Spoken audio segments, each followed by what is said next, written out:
দলের শীর্ষ অস্ত্র মনবীর সিং ও অপুইয়াকে বাদ দিয়ে মোহনবাগান নেমেছিল মাঠে।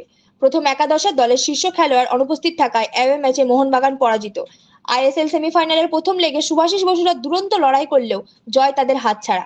ফাইনালে উঠতে সবুজ মেরুন ব্রিগেডকে যুবভারতীর দিকে নজর রাখতে হবে।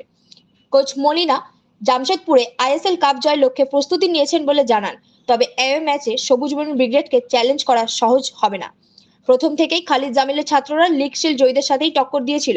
6 মিনিটেই জামশেদপুর পায় পেনাল্টি দাবি করে, ক্রস আশিস রায়ের হাতে যায়। তবে রেফারি কর্নার দেন। 24 মিনিটে এজে সিভেরিওকে পাস করে হেডে গোল। আর 13 মিনিট পরে মোহনবাগান জেসন কামিংসের শটে গোল শোধ করে।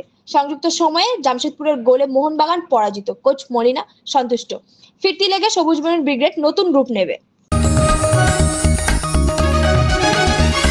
आप देख रहे हैं न्यूज़ UNI।